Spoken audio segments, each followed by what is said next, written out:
Erythropoiesis. दोस्तों erythropoiesis का मतलब होता है फॉर्मेशन ऑफ आरबीसी। ठीक है, जैसे कि हम लोगों ने पहले बात की थी कि ब्लड में कुछ फॉर्म्ड एलिमेंट्स होते हैं, तो उनमें से एक फॉर्म्ड एलिमेंट्स होता है आरबीसी, एरिथ्रोसाइट्स बोलते हैं जिन्हें, रेड ब्लड सेल्स। ठीक है, तो रेड ब्लड सेल्स बनते कैसे हैं उस प्रोसेस को हम बोलते हैं एरिथ्रोपोएसिस। ठीक है, कि फॉर्मेशन ऑफ आरबीसीज होते कैसे हैं हमारे ब्लड में।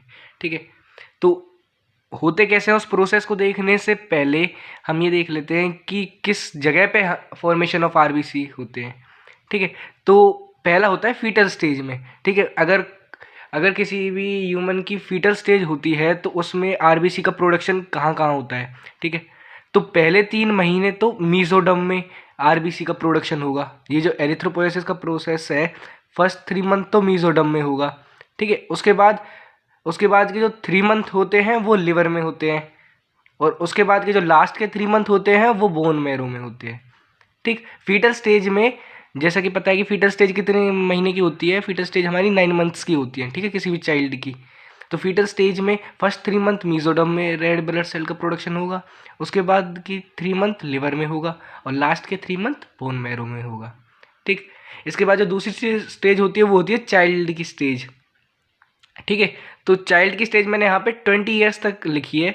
20 ईयर्स तक क्या होता है कि जो रेड ब्लड सेल्स का प्रोडक्शन होता है वो हमारी bone marrow of all bones, liver और स्प्लीन, इन तीनों चीज़ों में होती है। ठीक है, एरिथ्रोपोएसिस जो प्रोसेस है वो bone marrow of all bones, liver और स्प्लीन में होगा। ठीक, लेकिन जब एडल्ट स्टेज आ जाएगी, मतलब 20 ईयर्स के बाद की जो स्टेज होगी, 21 के बाद की स्टेज होगी। ठीक है, तो उस टाइम पे जो रेड ब्लड सेल का प्रोडक्शन होगा वो केवल बोन मैरो में ही होगा। और बोन मैरो किस में होगा? वो होगा केवल bone marrow of some bones में। ठीक है, यहाँ पे तो 20 ईयर्स तक तो सब बोन, जितनी बोन्स होती हैं उनमें ही होता है।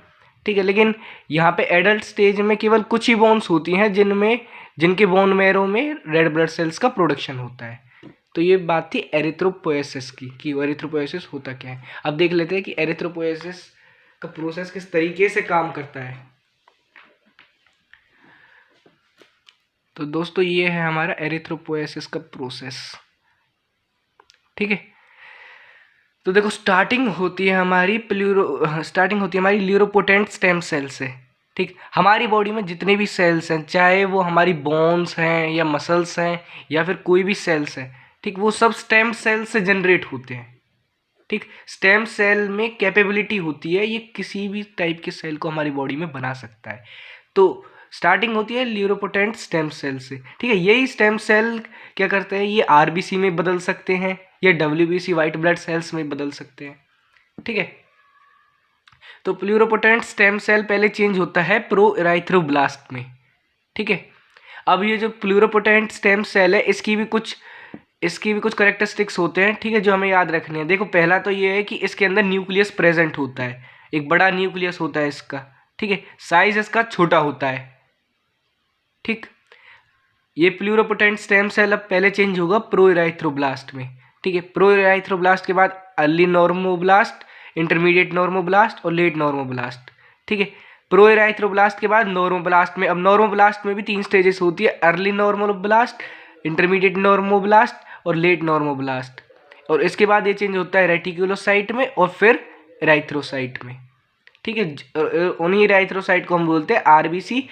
अब आरबीसी के अंदर क्या होता है, नो न्यूक्लियस प्रेजेंट होता है। ठीक है, हमने ऊपर बात करी थी जो प्लूरोपोटेंट स्टेम सेल होते हैं इसके अंदर जो न्यूक्लियस होता है वो होता है, लेकिन उसका साइज छोटा होता है।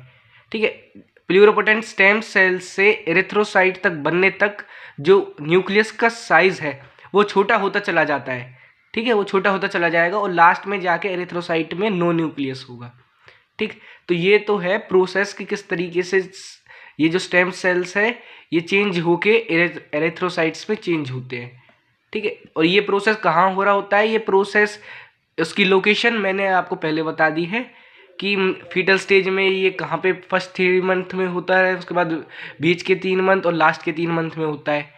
ठीक है, उसके बाद फिर चाइल्ड की स्टेज में और फिर एडल्ट स्टेज में लोकेशन कहाँ होती है। ठीक, अब मेजर फीचर देख लेते हैं इस एरिथ्रोपोएसिस का। ठीक है, देखो मेजर फीचर्स क्या है, size of a cell reduces from erythroblast to erythrocyte. ठीक है। ये जो एरिथ्रोब्लास्ट बना है यहाँ पे, ठीक है, यहाँ से लेके एरिथ्रोसाइट तक जो साइज होगा सेल का वो छोटा होता चला जाएगा। दूसरा है इसमें cytoplasm of cell increases from erythroblast to erythrocyte. ठीक है, देखो साइज तो छोटा हो रहा है यहाँ से लेके एरिथ्रोसाइट तक, लेकिन जब किसी भी चीज़ का अगर साइज छोटा हो रहा है तो उसके अंदर का जो साइटोप्लाज्म है वो बड़ा होता चला जाएगा।